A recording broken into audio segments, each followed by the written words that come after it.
Listen here, girl. I know you think it's a game, but it is absolutely not. Okay, this is the energy supplement from Just Move Supplements. That's right. It's damn near all gone, girl, and that's because I had to get that energy up so I can complete the workout, so I can give y'all this body, this transformation, get into it. Okay, and I'm done working out now, so that's why we're moving on to the protein shake. Oh yes, it's already in there, girl. It's already made right here. This is the mixture of the banana pudding, the chocolate cake, and the buttercream cupcake. And you really want to be fancy, you can go ahead and add that blueberry muffin if that's what you want to do, girl. But for me, it's these three right here. Okay, you put that with some almond milk, you mix it all up in honey. Okay, your muscles have gained life, new energy, agility. Get into it, okay? Just Move Supplements. Thank you very much. Hold up, Chief. Okay, don't forget about that TLC NutriBurst to get that multivitamin probably, because we all need a little extra. And child, if you want that sea moss that go down smooth, don't come up rough, okay? Get into the TLC Nautica sea moss. Yes, get that from me. And child, if your stomach hurt and you need to move some things around so you can be free, okay, go ahead and get that ISO tea down below in the description box. Get it all from me. Come on in, come on in, come on in, not come on in, not come. Sorry, y'all know I'm weird, whatever. Hey everybody, what's up? It's your girl BondyBlue. So let's go ahead. Hey everybody, what's up? It's your girl BondyBlue. Okay, follow me on Instagram and let's get into the video, right?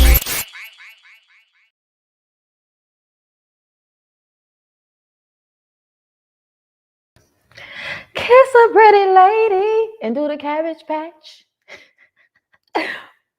What's going on, y'all? And then sign some autographs. And then dang dang, shit boing boing. Did you miss me?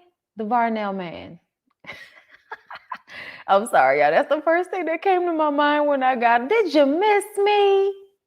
Listen, I have been gone and I feel like it's been forever. Thank you so much for becoming a member. Felicia, be happy. Thank you so much.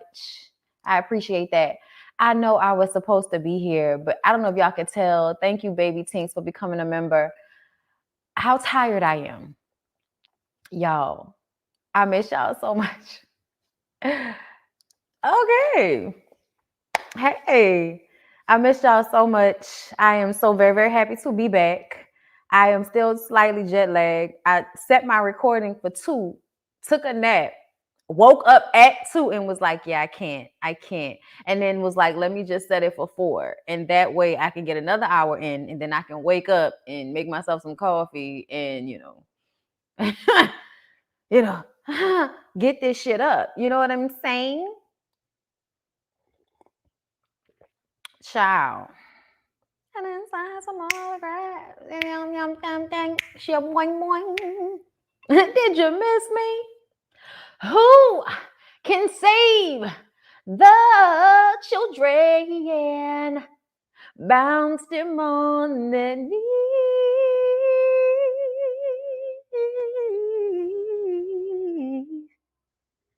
Bounce them on their knees and sing a melody. The Varnell man. Did you miss me? That's where I was at with it. Okay, so just a little quick of my trip right quick while I wait for everybody to come into the room. Hey, Quaisha, thank you so much for the super chat. Hey, Bondy, just coming and say hey and welcome back. I'll catch a playback. All right, love. Talk to you later. Okay, so y'all know I went to New York for the weekend. It was a girls' trip. Me and my BFF and her friend, who is now my friend. It was eventful. We did a dance class that I was not at the level for, but I still hung in there and had a good time. Child, I burned 1,700 calories on Saturday between the walking and, in the dance class. And then Saturday evening, our friend lost her wallet in the middle of Times Square because we had to go to Macy's. Thank you, Le Home Demo, for the super chat. Hey, Bondy, welcome back. How was it? It was eventful. So after she lost her wallet, we were getting dressed to go out. That never happened because she lost her wallet. In New York, everywhere needs vaccine and ID. Everywhere, okay? So no ID, no vaccine, okay? So couldn't go to the clubs. Couldn't go out like we had intended to. It was so annoying. But we went back to the hotel room. I made the mistake of giving her a little bit too much. I gave her two like little pills or whatever. Y'all, it's edibles. Please calm down. Um, it's legal in New York, okay? And that went doom doom doom doom doom. Like it was bad. She had a bad trip. She thought she was gonna die. She wanted to call the ambulance, y'all. My anxiety instantly went from chilling, laughing, having a good time to whoop. And then I had to like kind of stay up that whole night to like watch her and make sure she was okay. Okay, so like my anxiety was through the roof. But then the next day, like she needed to sleep some more, and so me and my friend went out, and then ended up going out that night, and that's when y'all saw me dancing on stage with me trying to like shake all the anxiety I was feeling, not only about what had happened, but y'all, I realize now this trip really made me love my husband. Thank you, Amani, for the super chat. I am back. I'm about to get into the shows, but I'm just telling everybody about this trip first. And I do have lots of video and stuff that I got. I was posting as I was going, but I have to like, put it all together because they were little. My other friend doesn't do anything often either. Like she doesn't do like that. So she wanted one. And last time I gave her one, she didn't feel it. So I gave her two, thinking that giving the other girl two, it would be the same. But oh no. Yeah, it did not work out that way. But she came down. She was okay. She was able to go to her dance class as soon as she touched down in back home. So she was good. But it made me feel terrible because I was like, oh my God, nobody's ever tripped out on me before. Because I've done this, you know what I'm saying? You know what I'm saying? But I was just like, oh my God. So I was so anxiety filled, but it ended up being cool.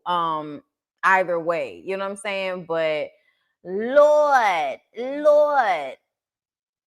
You know what I'm saying? Like, Lord.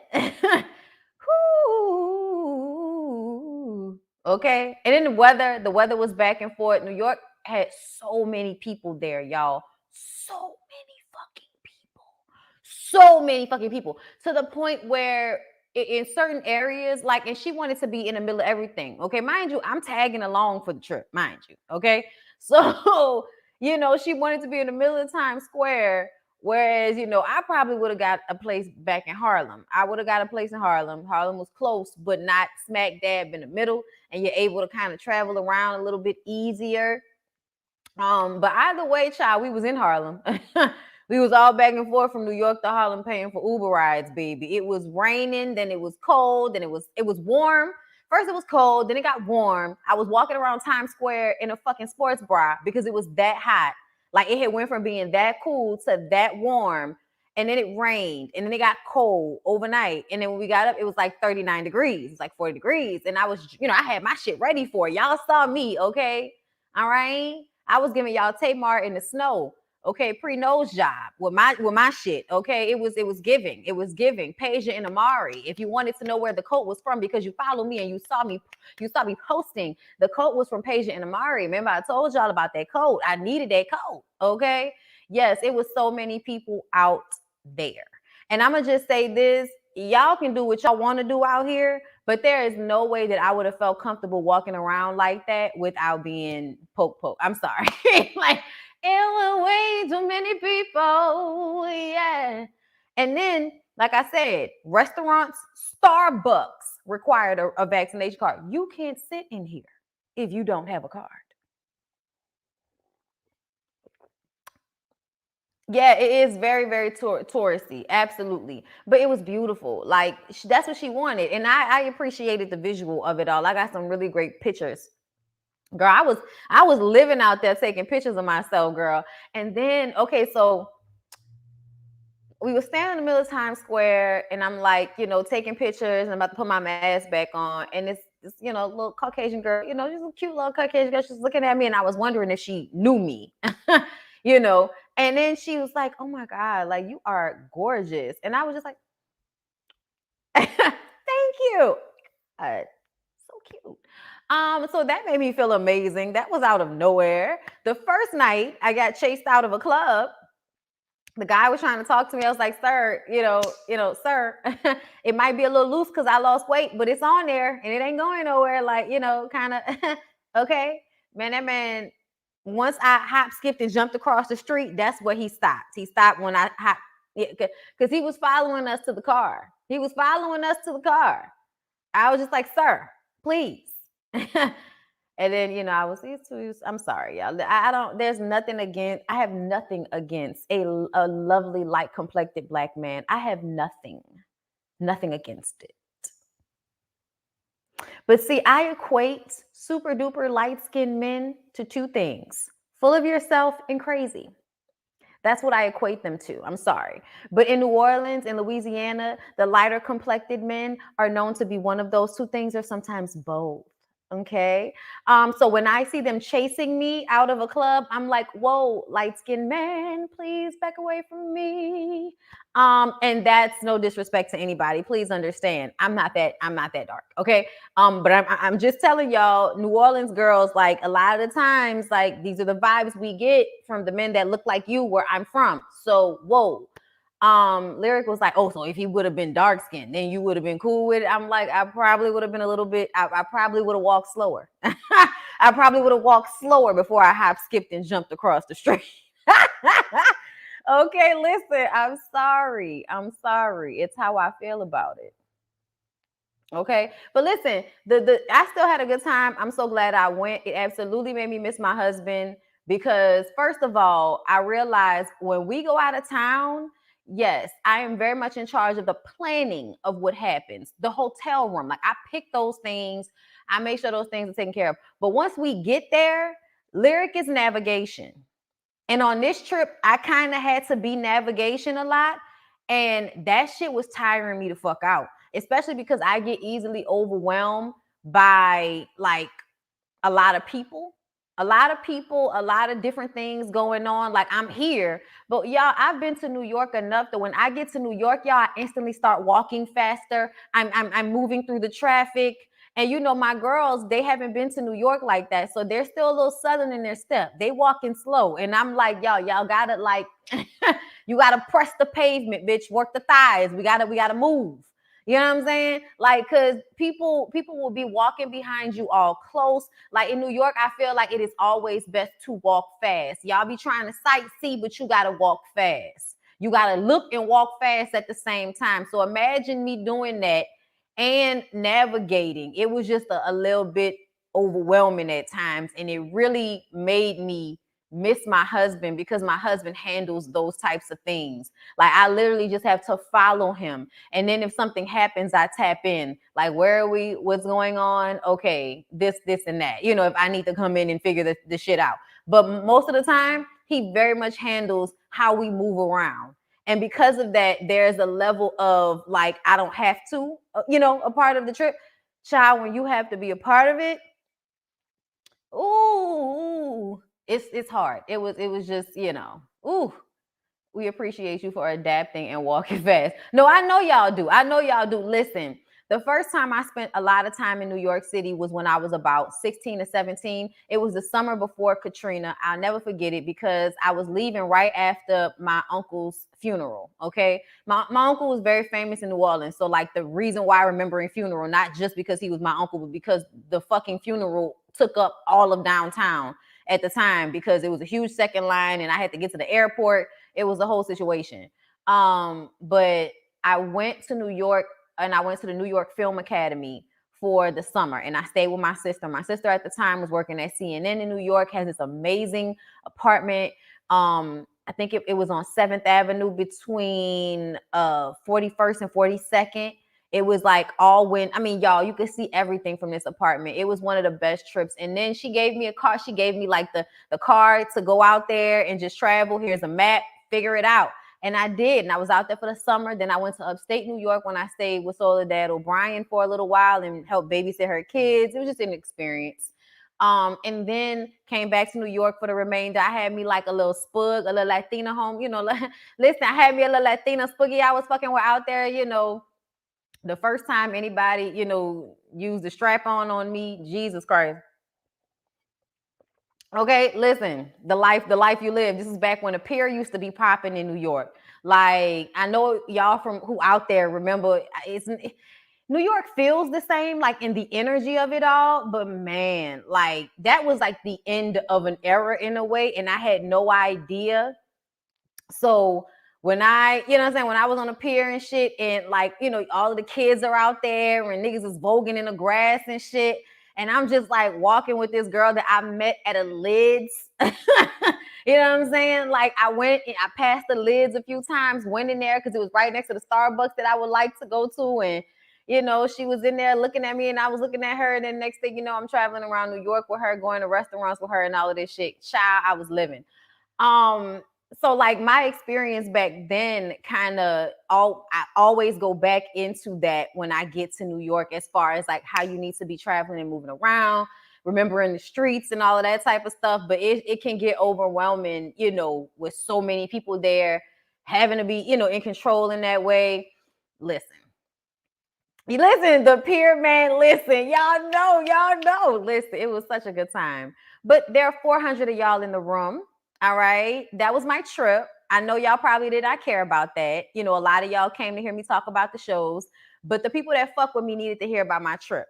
So, and we needed the intro for all you late motherfuckers to come in. But if I were there longer, if I had been there longer, if I had if it was my trip, we probably would have went to Brooklyn. We probably, because I would have called Keisha. Like I wasn't there for that long. We wanted to meet with Chris, but because she lost her wallet, that got fucked up. You know what I'm saying? So like next time when I am out there and it's going to be a longer trip, then I will be spending more time going to Brooklyn and going, and I would stay in Harlem. I wouldn't stay in the middle of the city. Just different stuff. But like I said, when it's not your trip, you just float, and that's what I did. And I had a good time. I'm glad I went. Okay, I'm glad I went. But yeah, it was definitely a bonding experience. And I think it was so great. I think it was so great because so that and my sister are really close friends and have been for years. So that was, really cool.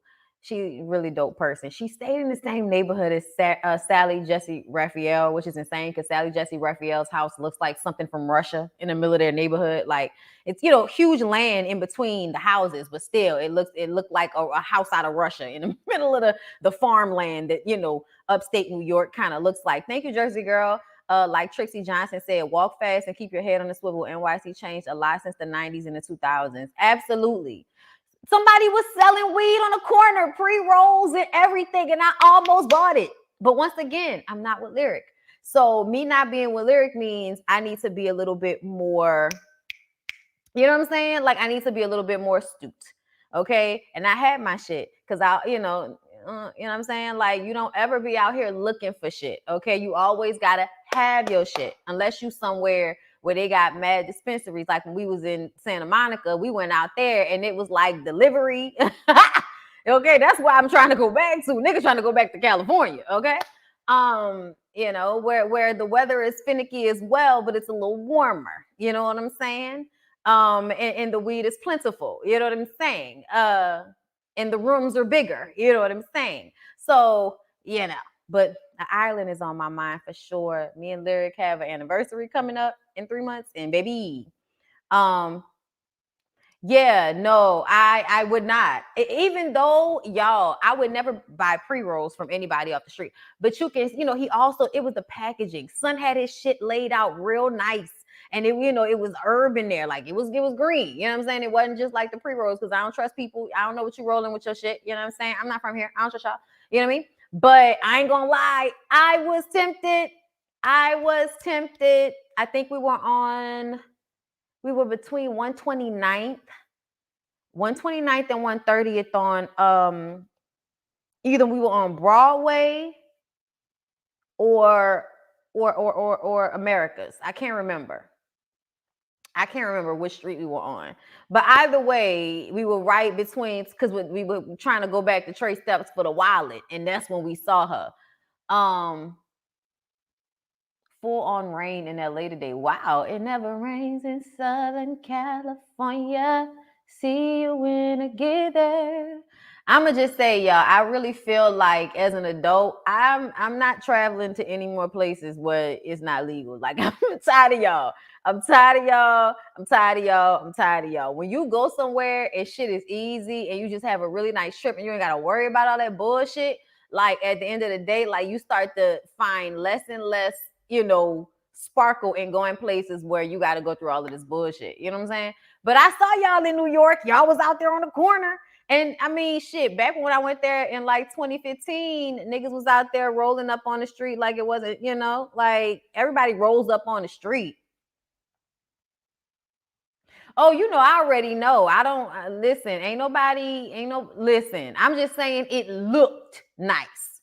I said it looked nice and I was tempted, but I know better than that. Okay? I know better than that. Okay? But yes, y'all, let's go ahead and get into these shows because I really did miss y'all, but I needed to talk to y'all first. So check this out. A lot of y'all already know what it is. Y'all know that Love and Marriage Huntsville is a members only. I've already posted the members only link. I'll go live right after this one. Y'all know I'm going to be late, but it doesn't matter. Okay? This is the only video that I'm doing on my channel today besides that one because the Ooh Ladies first panel is on Jay Lee's Corner tonight. So don't remember to come and check that out. Now, if you are not a member of Patreon, please hold on because we're going to talk about the Ariane tea that was spilled. We're going to talk about that in this video. And then I'm going to give y'all the breakdown of the actual whole review episode for my members only. Okay. Because I just feel like I want to talk about that with everybody. Okay. But my members will only, will get the full review alone. And then we'll also, talk about what she said once we kind of get through the whole little review situation. Cause it comes up what was talked about. But yeah, you guys, I'm excited. Thank you, Jay Love, for becoming a member. I'm really excited to be back with y'all, even though I am still really tired.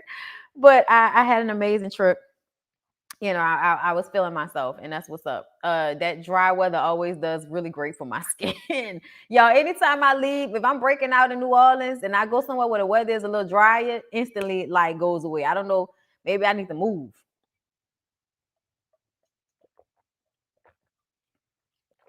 I mean, I do want to move. Y'all know I still want to move to Atlanta. I need to make my way back down there too. But anyway, let's go ahead and start with Family or Fiance, and then we'll get into Ready to Love. So y'all, I do not know if you guys watch Family or Fiance, because I know a lot of y'all are here for Ready to Love, and then it's Love and Marriage Huntsville, mess in tea that we're gonna discuss at the end.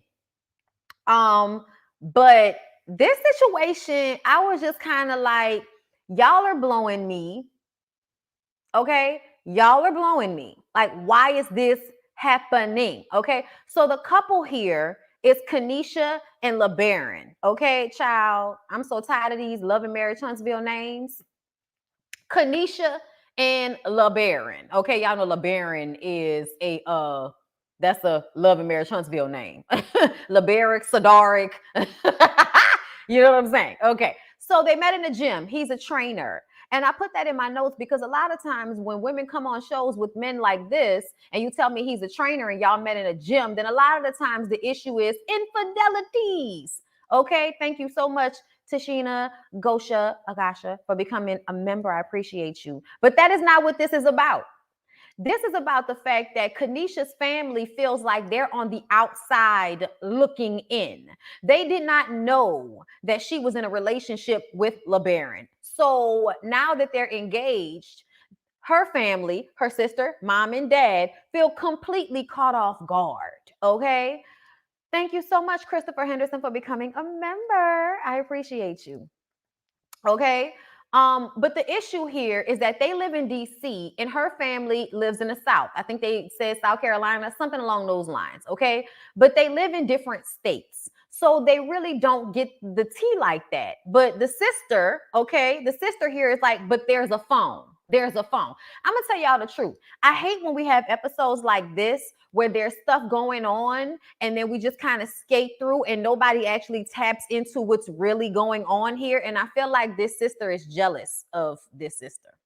And listen, I'm going to tell y'all based off the way she acted, because she was the one that was most bothered by the fact that her sister did not communicate to her personally that she was in a relationship, because the times that they had met this man, it was said he was just a friend. But I was just like, anytime a woman brings a man with her, whether that's her friend or not, to out of state to the family home multiple times, y'all have met him more than once, even though you only were introduced to him as a friend, what kind of shit is that for you not to assume that they're probably going to end up together?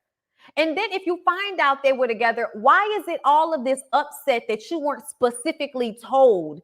You know, like she kept saying, why did you take it out of the family? Everything is out of the family. And what I noticed is that she was feeling a way about the way Kanisha was talking to LeBaron's cousin. LeBaron's cousin seemed to be more like a sister to Kanisha than Kanisha's sister was. If anything was going on, if she got upset, you saw her and a cousin talking.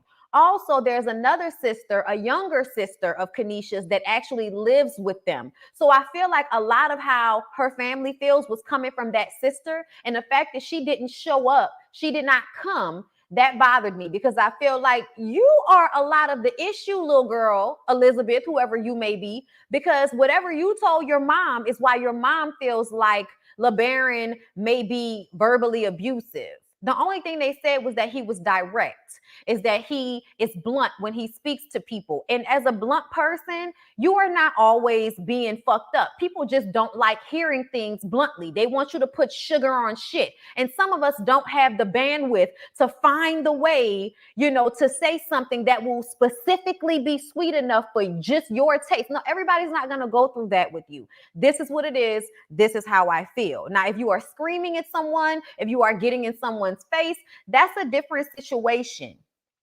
But it was obvious that something was happening between the two of them, because, you know, like they were traveling to see the family. Like, girl, duh. Like, what else would you think was happening? They just said they were friends. Girl, bye. Okay. And then later on, when we talked to the mom is acting like she wasn't told this, but Kanisha was like, Mom, I did tell you that we were dating. You know, but it's just obvious that Kanisha doesn't feel comfortable sharing everything that's going on in her romantic life with her family. Some people develop those types of boundaries with their families because they don't like the way their families react to their decisions. And to me, it really did seem like y'all did not trust her decision, which is why you were listening to the other sister, which is why, they were basically acting like the man didn't have a job or something like that, acting like the man was a bum. And let me tell y'all, his mama was not here for that at all. And at the very beginning, when they were sitting down to express their worries, her mom comes out of her mouth and asks her, do you love LeBaron the way you love Kobe? I said, who the fuck is Kobe? I'm thinking Kobe is an ex. Girl, Kobe is the damn dog. I said, no, you did not ask this lady if she loves her dog as much as she loves the man she wants to marry. Mama, what's going on? Mama, what's going on? To me, it felt like it was a very passive aggressive way of letting Kanisha know that y'all were unhappy with the fact that she did not share more information. But something tells me that y'all are judgmental. Y'all judge heavily her decisions. You question her decisions, and that makes her feel like she cannot share those deep details with you. She also doesn't want her decisions to be based on anything that y'all feel. You can tell that she just don't want y'all input. She doesn't want your input, and I can tell why she doesn't want your input, okay? And the fact that LeBaron, y'all, we barely talked to LeBaron. This was all about Kanisha and her issues with her family. Her father seems to be more like most dads. I just want to know if the young man can take care of my daughter. Once they had that conversation, the daddy was like, maybe I should have opened the door more for you to talk to us about, your relationships instead of you feeling uncomfortable. But y'all know how a lot of traditional families are. And when they say traditional, what they mean is we use God to browbeat you into a life that we want you to have. We don't want you to be dating anybody, just dating. We want you to be dating for marriage. So when I'm just dating as a young woman in 2021 or 2020 or 2019, whenever the fuck it's a 20 in front of it, dating as a young woman in that time period, you are not always dating someone You are not always dating someone for marriage. Sometimes you just like them. Sometimes you just want to see what the dick is like. Sometimes you just want to do a little him high and get on your way. Everything doesn't have to lead to marriage because a lot of people should not be married. Okay. Marriage is not for everybody. But because that's what you want for your kids, she can't even express what's going on. You know what I'm saying? In her life because you're going to judge her. So I definitely understood the reason why she did not want to share. I don't know what y'all keep saying Iyanla, and I don't know what y'all are talking about because Iyanla is no longer on the last time I checked. This is family or fiance. I don't know if we're calling it that or not. But either way, when the sister blew up, okay. So first of all, let me go through the notes right quick because I want to make sure I get the timeline correctly. Her mom asked about a prenup for LeBaron. LeBaron is like, did you ask her about a prenup? Excuse me. The mom was like, no. And he was like, okay. You should probably talk to her about that first before you ask me about that. Why are y'all worrying about your daughter getting a prenup? I'm sorry, but the way your daughter was talking, she was like, don't nobody have money like that for no prenup. Like, what are we talking about here? And then the sister says something about their family. Like, is he gonna come for our family business or something like that? I'm like, oh, so y'all have some type of family business, and you're worried about this man coming in to, take something from you guys? Like, it's just disappointing. It's disappointing that you go there first. You know what I'm saying? What is the situation with the younger sister, y'all, who was living with them? Like, you got a whole younger sister that's living in the household with them. She must be a part of the reason why the mom felt the way she did, like, for real, for real. So I really wish she had been there or somebody had called her on the phone because I needed to understand. Okay. But Kanisha says that she has hidden things from her family because they are traditional / judgmental. Her mom asked about a prenup. LeBaron was not okay with that. He asked if they talked to Kanisha about it. They did not. At dinner, Kanisha says that she told them she was dating LeBaron. The mom says she does not recall. You know that girl told you. You don't recall if I don't remember, which means I remember and I just didn't want to hear you because I don't like him for you. I wanted you to pick somebody that had a lot of money. I wanted you to pick somebody that looks shiny like your daddy and not somebody that looks like, they may be a homosexual or something. Y'all know a homosexual, in case you don't know, is a man that sleeps with women so that he can have a place to stay. Gotcha. Okay. So in therapy with Tracy, Kanisha is upset and needs a moment when Tracy is trying to understand why they can't get past. I don't know why they're upset that they weren't included. It's obvious your family is upset that they weren't included in your life. Instead of saying, okay, how can we move past it? What should we be doing next? You are crying about it. I don't know why they feel that way. We'll get over that part so we can fix it. Okay. Kanisha talks to her family about not being transparent about their relationship. And her father, like I said, admitted that he should have been more open. Her mom doesn't like that she is keeping stuff from her and she needs her to tell the truth. And I didn't like that either. What the fuck are you? Like, they were basically acting as if she owed them every little part of her relationship. And I feel like, no. She does not. She does not. She does not owe you every little thing, in her relationship. And it's obvious that little sister is going back saying things, you know what I mean, that has the mom feeling like you're hiding too much. Okay. So Kanisha, Kanisha says, okay, yeah. The mom says, your other sister told me that he's verbally abusive. And Kanisha gets upset and walks away because she doesn't like the fact that she even said that shit. She was like, my little sister is privy to arguments that nobody else, would be privy to because, she lives in a home with us. But she got upset and she didn't like the fact that they even said that shit about him. So she got up and walked away. Her sister then follows her and stands outside of the bedroom. First of all, she followed her when she was talking to LeBaron's cousin. And then she asked for LeBaron's cousin to leave the conversation because LeBaron's cousin did not like the fact that y'all were calling him verbally abusive. And they wanted to make sure that shit was checked. Because let's not forget, we're on national television and nobody wants somebody to be, pinning a man as verbally abusive, especially when you don't even know him. That can be detrimental in some way. We know how reality shows tend to work. So Kanisha was really upset about that. And her sister starts to say, oh, you left us, you left your old family for your new family, and now you're like done with us. And I was like, what the fuck are y'all talking about? She did not, y'all are not an old family. You are her family, but she does not feel that she can talk to y'all. She doesn't feel like she can communicate with you guys freely. And that's obvious because every time y'all have these conversations, she's either running out of the room or crying because I think she feels like there's no talking to you guys. I think she feels like no matter what she says, you want to have a problem. And I think that's because her sister is jealous of her in some capacity, and she has to make Kanisha the bad guy. So instead of trying to have a conversation with her, you want to be a victim. Oh, we're being left out. Like, no, how about, why don't you feel comfortable talking to me? I'm your sister. I'm not mom and dad. So why don't you feel comfortable talking to me? You know why? Because you're going to make it about you. And it's obvious Kanisha secretly feels, she's not going to say it, but she feels like you're jealous of her. And she doesn't want to share the good moments in her life with you because you make them about you. Because that's exactly what you did when you were standing there talking to her about how she left one family for the other. And Kanisha was like, y'all are being ridiculous. She walks away, goes into the bedroom, and the girl is outside the door screaming and howling about how she's always running and all of this type of shit. And LeBaron's mama was not here for any of this. LeBaron's mama was like, this is dysfunction, and I don't know if I want my son to be in this type of situation. Thank you, Beautiful Disaster, for becoming a member. I appreciate it. I absolutely understood how the mom felt. And when we got to the end and she was the only one that didn't give her blessing, I almost felt like that's the get back. Now, I didn't really like that because I feel like this is about Kanisha and LeBaron. This is not about you saying that you don't support their relationship because you don't like the way her family treated your son. This is about the way Kanisha treats your son.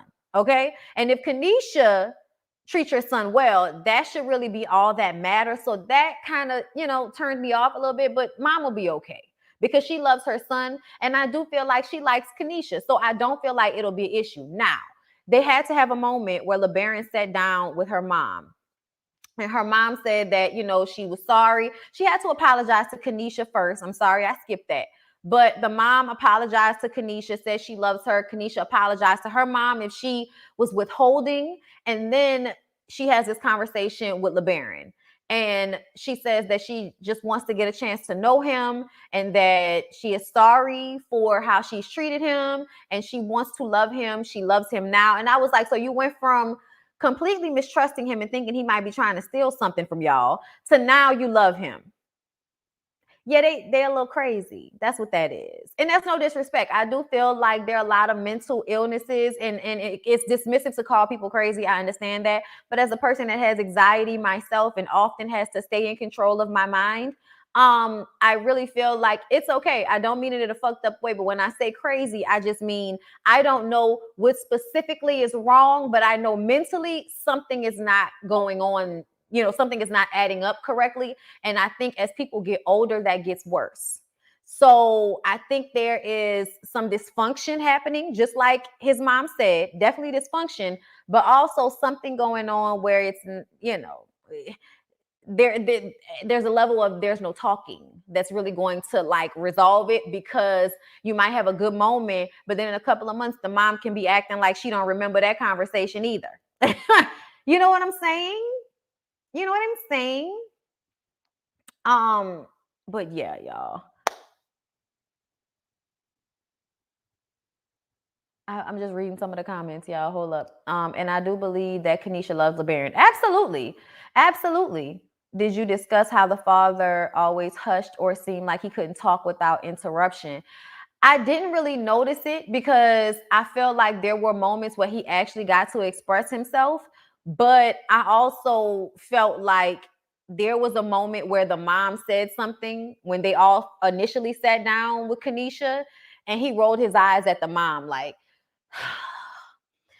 there's a part of her that I feel like, because there are family members, y'all. I'm gonna just say this. There are family members that act an ass.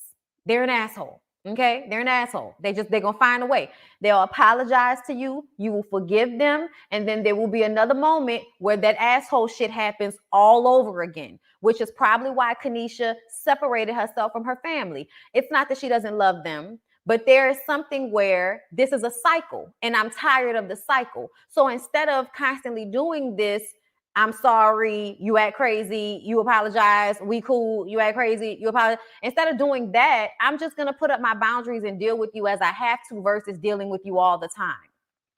Okay? So that's what I really, feel like is going on here. Okay? LeBaron's mama was stuck on that dog comment from Kanisha's mama. That's why she didn't give her blessing, right? Right. There's some undiagnosed things going on with them. I mean, not sorry. No.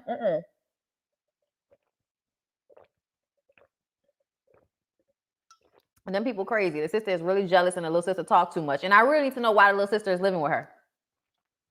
Since you want to tell everybody business. See, that's why you can't let nobody. And we're going to get into that, y'all, because I know a lot of y'all want to hear my opinion about this whole Maurice situation.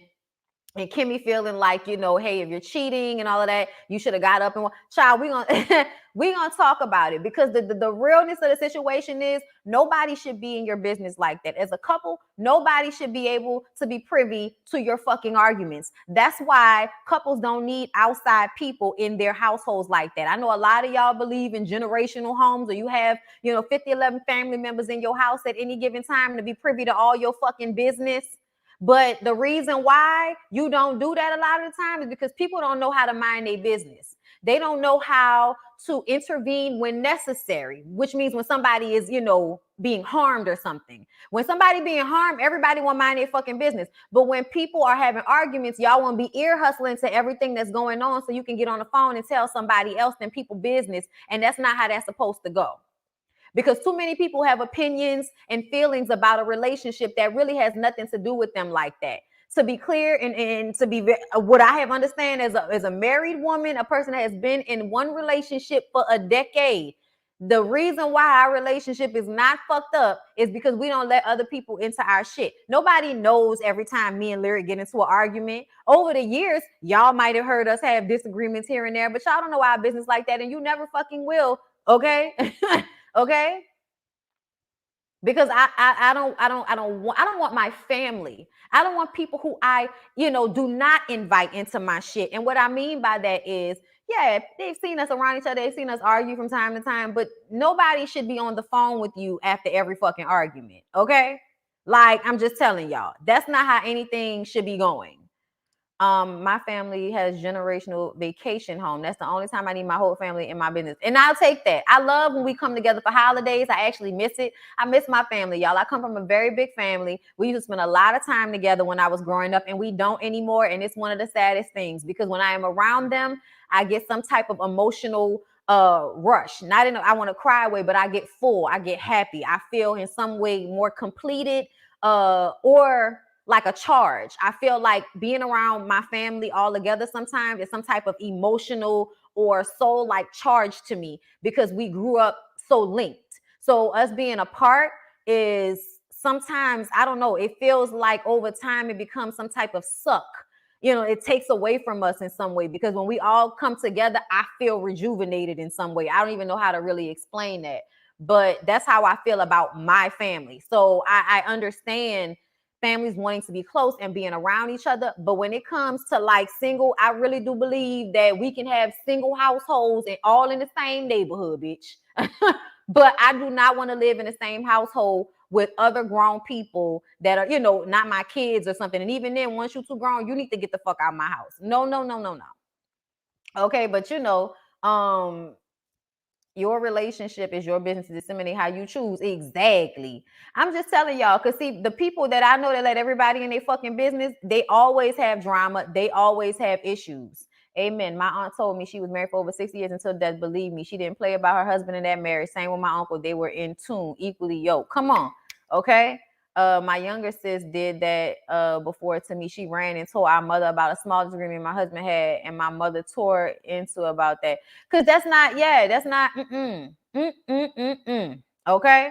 But yeah, y'all, it was still a really good episode. They're going to get married. They really seem like a sweet couple, and it seems like he loves her, she loves him. It's just that the families felt a disconnect from their relationship, and that's because a lot of times people put themselves in a bubble once they get into a relationship, and their friends, family members who are not inside that bubble a lot feel away, but that's just the way shit go, y'all. It's called Leave and Cleave for a reason. So let's move on to Ready to Love. Before we do that, it is 655 of y'all in here, so I know what you know what I need you to do for me.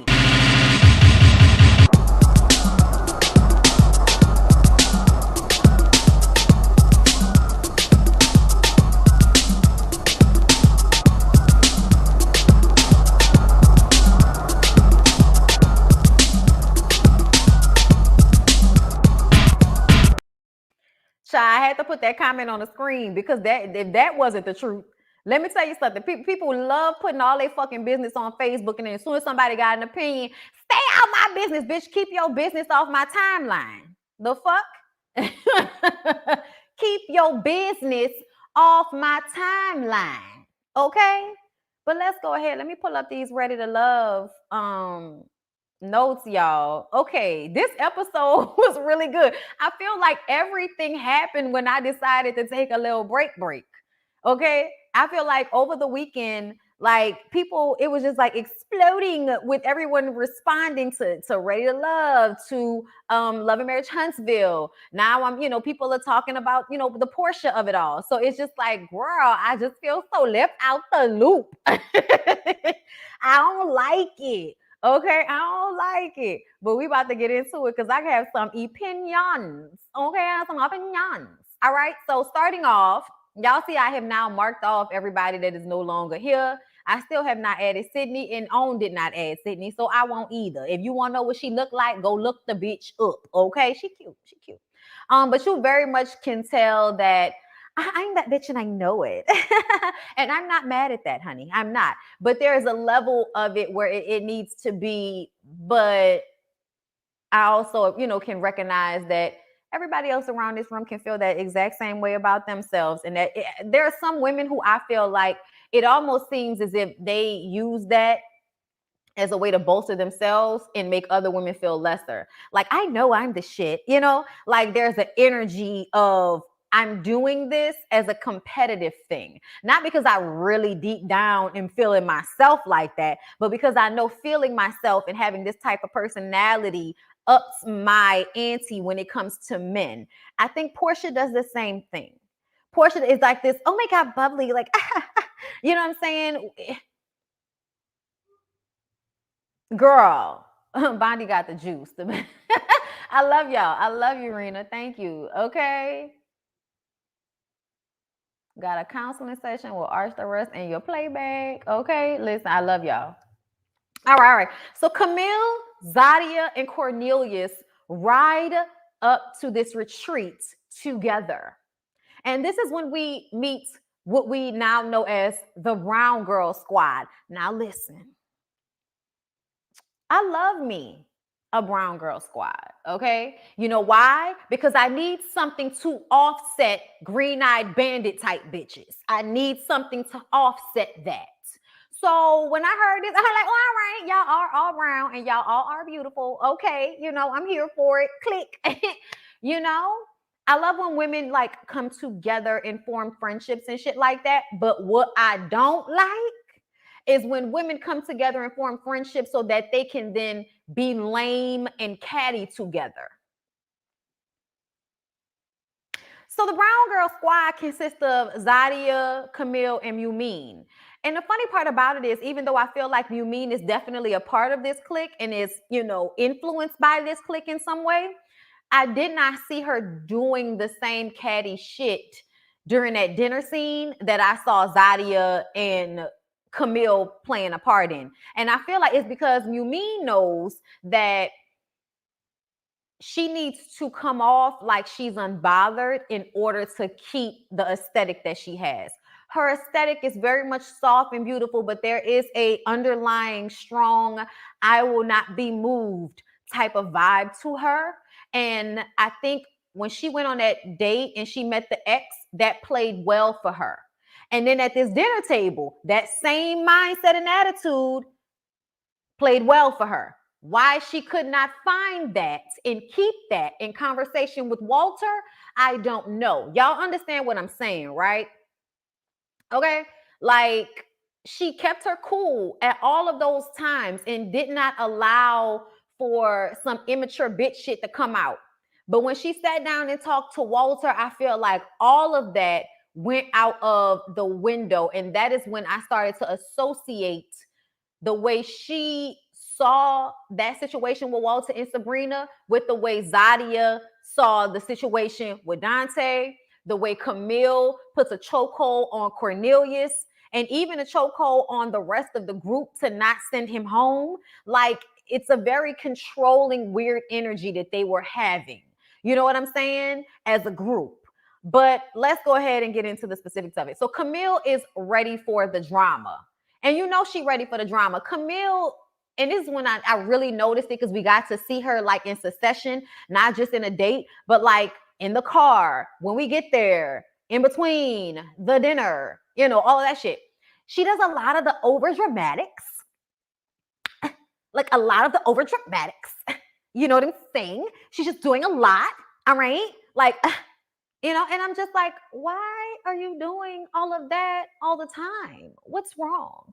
Like, y'all, I know y'all see me, okay? I love to entertain people, bitch. I am theatrical. And what I mean by that is, even when I'm talking, me and my friends, like, we'll be somewhere talking, kicking it, whatever, and people will just be staring at me. And I've had older white people say, oh my God, like, just watching you talk, you're so entertaining. Like, they're sitting at a table across from us just watching me. Like, so I understand what it is to be extra, but she does the absolute most.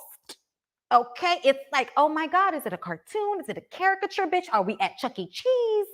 Why is it the blink is so long and the head movement is, you know what I'm saying? Like, she just be doing too fucking much.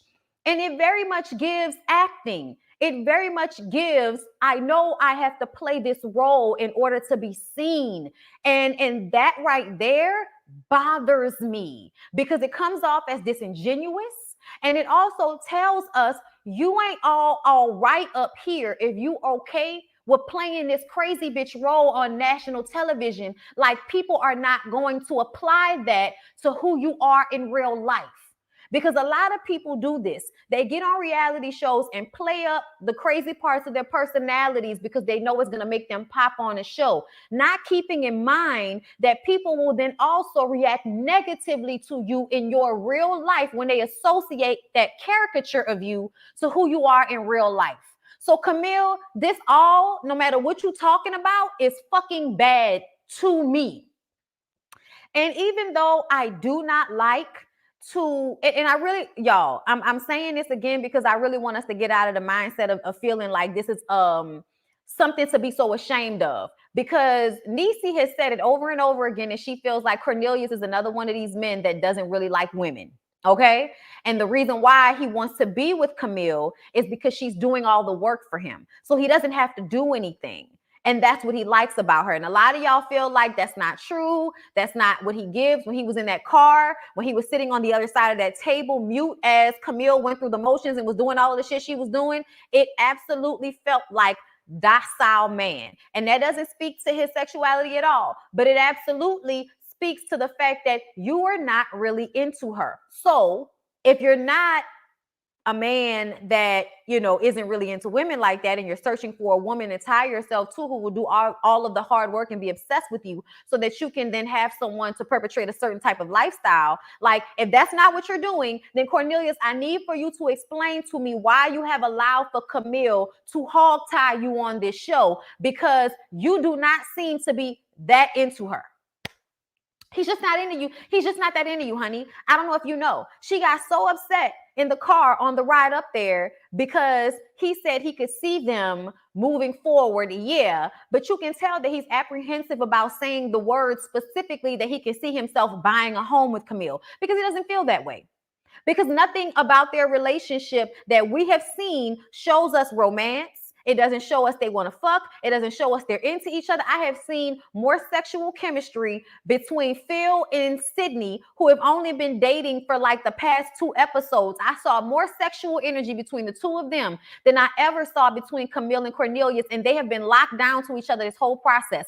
They need to go home, both of them. And Camille, I don't understand why you are so upset about the possibility of Cornelius going home. You know why? Because this is about you and him staying on the show till the end. This is not about finding a mate. This is not about finding love.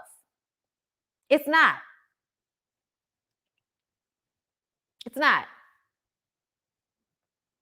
Walter and Sabrina drive up together, and it seems like she wants him to choose her, and he is apprehensive. Y'all, that's another thing I don't like. So the vibe on all of everybody, the vibe is for the women to be questioning the men about who they're choosing. And are you putting me at the top of your list? And I'm tired of that. You know why? Because I want the man to be in the position of I am choosing a woman.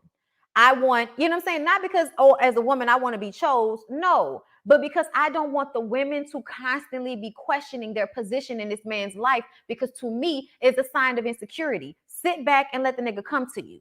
And if he's not going to come to you, then he ain't for you. But the idea that we need to hurry up and find out where we stand, what's the energy, even though in real life, I understand that. As a woman, I understand trying to understand what is happening here, because men really love to keep you, hanging in the balance, because they don't know what the fuck they want, and they want to be able to still have access to you without having the clarity, without having the understanding. So you have to ask for said clarity and demand it before you give up certain things, so that you don't end up with your face crack. I get that. But we're now on a dating show in an environment where everybody has other people that they are into.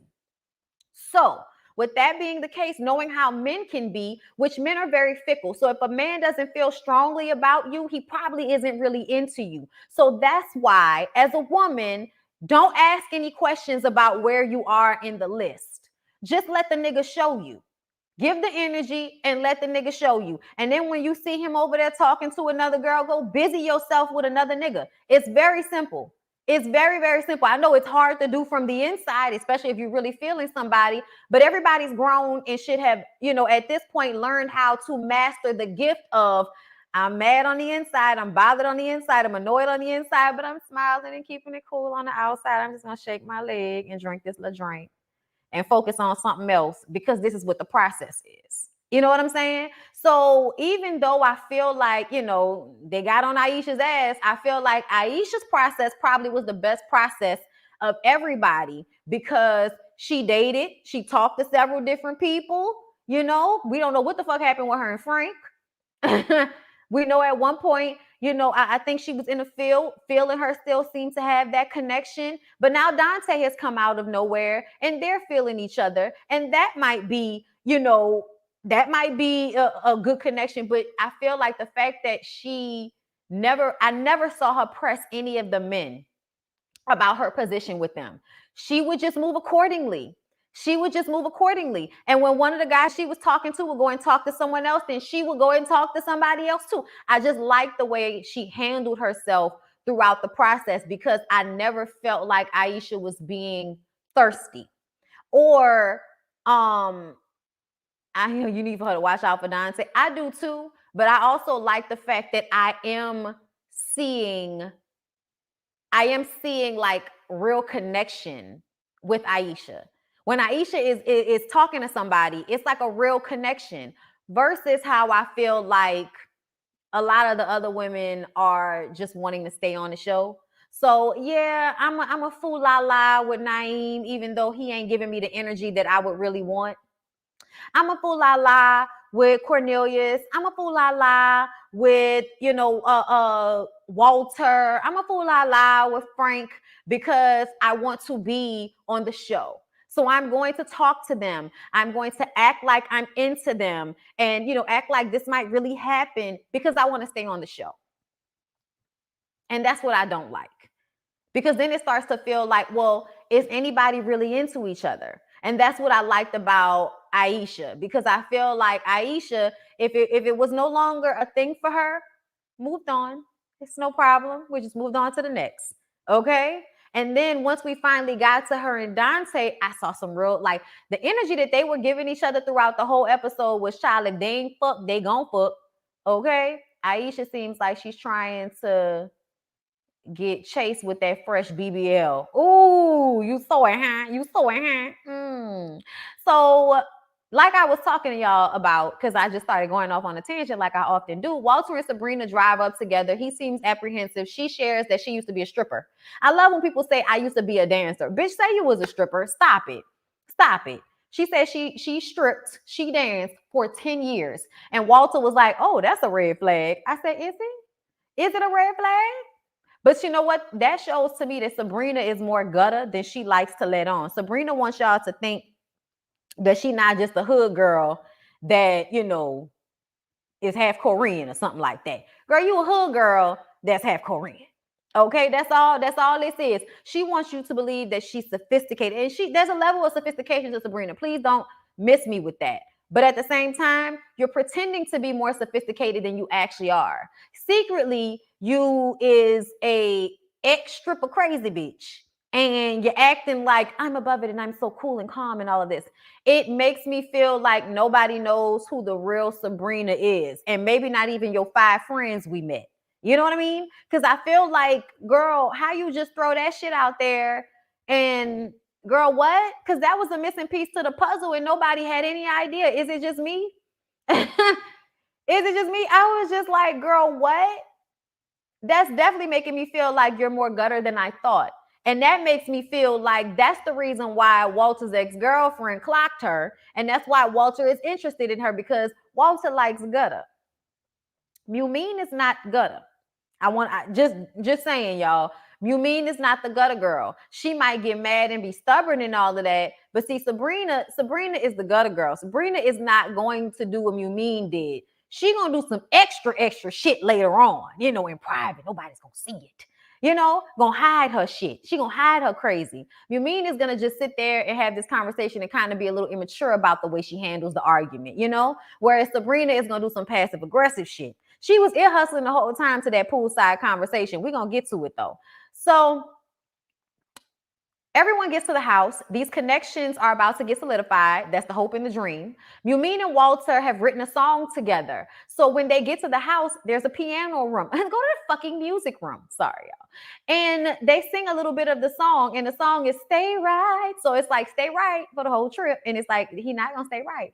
Later on, when Walter and Sabrina get on the same piano and Mumine walks over and touches him, it almost seemed like Walter didn't want to respond to her because he was sitting right next to Sabrina. And I feel like she took that and jumped off the ledge with that. Like she expected him to then turn his energy exclusively to her because she was right there, even though he was sharing a moment with Sabrina before she came in. But just because he was on the piano, it was supposed to shift to her. And I'm like, no, you have to also understand that it is not easy to be sitting here between 2 women that I'm interested in.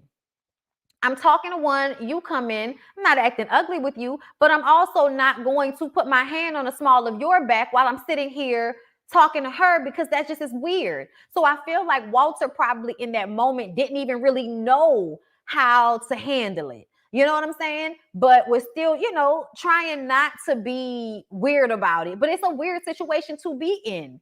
And so I think she took that and jumped off the ledge. This is the comment right here. Thank you. Sabrina is giving Brandy from Thin Line Between Love and Hate. That's exactly what it is. Okay. And like Martin said at the end, I hope they fix that hole in her heart before they let her out. Because, you know, that's exactly what I was talking about when I was saying the crazy that she gives. We're not about to fight in this club. You know what I'm saying? But I'm definitely going to put a knife in a cake and drop it off at your house.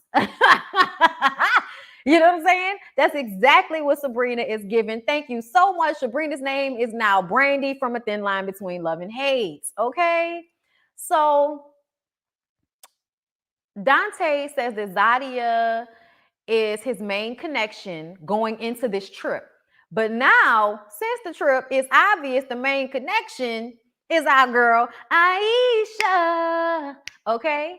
And, you know, she had her thong on, standing next to the refrigerator. And I was just like, girl, you putting it on heavy, huh? But I ain't mad, though, because Dante, you know, he's fine. He's a nice looking man. I am not mad at the I want to fuck you energy of it all. Child, y'all better fuck. I'm sorry, y'all. On a trip like this, let me be on a trip like this and I'm zeroed in on one person and watch I fuck them. And then that'll tell me what's going to happen after this. You know, protect it. But I need to know what's going to happen after this, because if we fuck and it's, you know, then bitches, you know, it's done. It's over. Hang it up. Let's go. You know what I'm saying? But anyway, Frank says that he is focusing on Sydney and Yumeen, even though it seems he came with Sydney. Sydney swears that her and Frank have this magnetic connection. And it's like, y'all have been around each other before. Why are you just now figuring out this connection is so magnetic? Sydney, you're giving me bullshit right now. That's how I'm feeling, okay? That's how I'm feeling, all right? Zadia wants Naeem to define their relationship, but he's not trying to do that, obviously. I was like, oh no, not you, Zadia, asking for somebody to define a relationship. I think because she noticed that Dante was a little bit more into Aisha than she had thought or hoped for. It's not, okay, well, let me zero in on what Naeem is giving, because I also don't want to get kicked off this boat, okay? He says that he's getting to know her, but I do not see any sexual energy between Naeem and Zadia. Maybe they edited it out. We know they're editing this show terribly. Gotta fuck him on a trip. AJ Lee. Oh my God. Oh, hey, D. What's going on? Yes, y'all. Dante is fine, but the number of babies and baby mamas, red flag, red flag, red flag. Okay. But Aisha don't want no more kids. So this might be a good thing. You know, this might be a good thing for her. But yeah, y'all, her wanting Naeem to define things definitely made me feel like, okay, you are feeling a little, I really do feel like Zadia played herself a little bit, because when we go back to her talking about not wanting to narrow down her list, it seems like her list narrowed down by itself.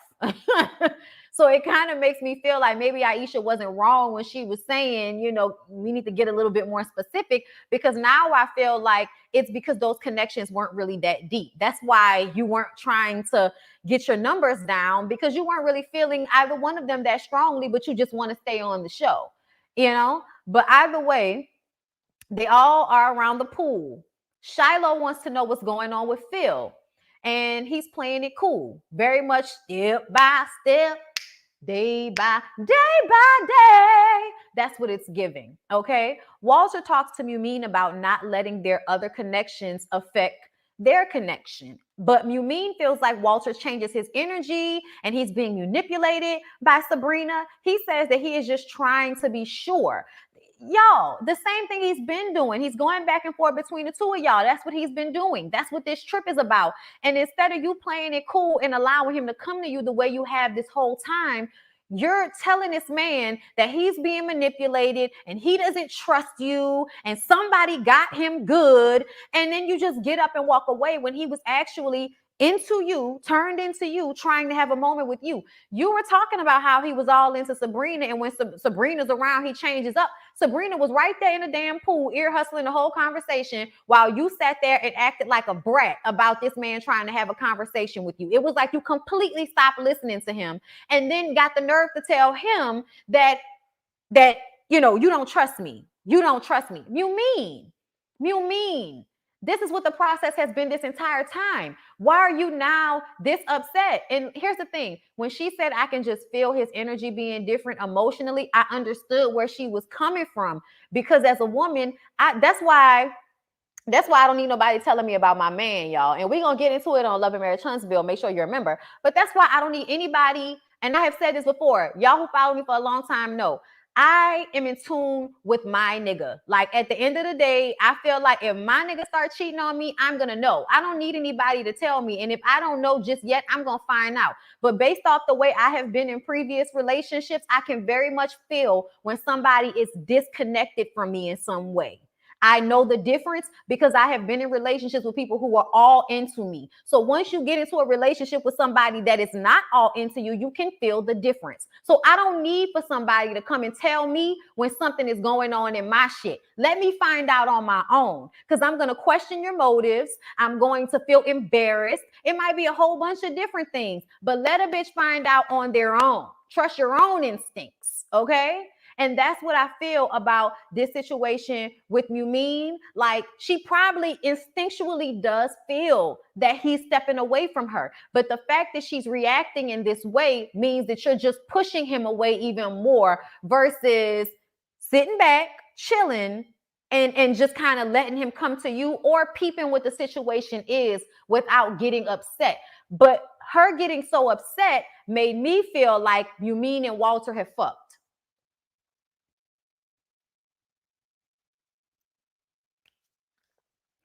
If you go to my homepage, it has joined next to the subscribe button. On top of that, Patreon as well. The link is in the description box. Let me see. And I'm going to also need us to stop lying about her hair. Those baby hairs are telling me she's lying about her hair. What are we talking about? What about hair? Who baby hair? What happened? Walter looks older than 46. That was rude of you, mean. Tisha said Corey is genuinely a good guy. She said he's extremely thoughtful, just horrible social skills.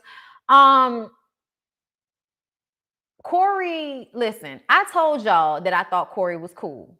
But at the end of the day, that sounds like an excuse you give a man for being a creep because you have friend zoned him and you like him as a friend. So now you want people to not see him as the fucked up guy he is.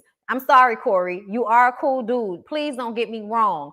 But the fact that you will go so far to make a woman feel so special, but then at the same time be giving that same special energy to so many different people means emotionally you are disingenuous. So I don't give a fuck what any of these women are talking about, oh, he's genuinely a good guy. Then why didn't you date him? Why wasn't he on your list of guys to date? Why aren't you in a relationship with him now? He's a good guy because you have friend zoned him and now you have taken yourself away from the dangers of being made to feel special when you're just one of the other bitches. So miss me with that. But you know, okay. I'm talking about Shiloh lying about her hair and age. When I look at Shiloh, I don't see, because she's supposed to be my age. She's supposed to be like 32, 33. I don't see that when I look at her. That's not my, I'm not saying anything. That's that lady business. You know what I'm saying? But thank you, Sherry Watson, for becoming a member. I appreciate you. That whole she turning you against me thing was OD. Like, girl, don't do that. Yeah, it was bad. It was bad. It was bad. Yeah, it was bad. I'm talking about Shiloh lying about her hair and age. What did she say about her hair? I know her age, like she does look older than me. I'm 33, y'all. She looks older than me. So I don't know. And she's black. She's close to my complexion. Like, you haven't done hard drugs, have you? Like, what's going on? Why do you not look? And, because she's beautiful. But you look like you're 10 years older than me. So you look like a beautiful, good-looking 40-year-old or something, 39, something like that. She said she bought them around her female friends, so they were confused. Wait, what? I missed whatever that is. Bondi, have you heard the rumor about? Yes, I heard about them being cousins. I don't know if that's true. I don't feel like it matters in this situation. Either way, but I guess it definitely came off childish the way Mumeen responded to Walter. So moving on from there, she got up, she walked away. He just laughed it off and drank some more of his drink. And that really all Sabrina had to do was just float in the pool. She did all the work she needed to do to push him closer to Sabrina, and Sabrina didn't even have to do anything. Boom. Aisha and Dante have gotten closer over the phone. They have a physical connection as well. Like I told y'all, she was in that thong and he was looking at her like he was going to sop her up with a biscuit. She also told him her ring size. And I was like, why do y'all do things like that? Why do y'all do things like that? To me, listen, as somebody, hello, understand me, but I still feel like it is so desperate looking when women throw out marriage things so early on in a relationship, because I feel like as a woman, you should not be trying to marry every nigga that you into. I feel like men should have to prove to you they are worthy of being a husband. They should have to prove to you they can take care of you. They can fuck you good more than once.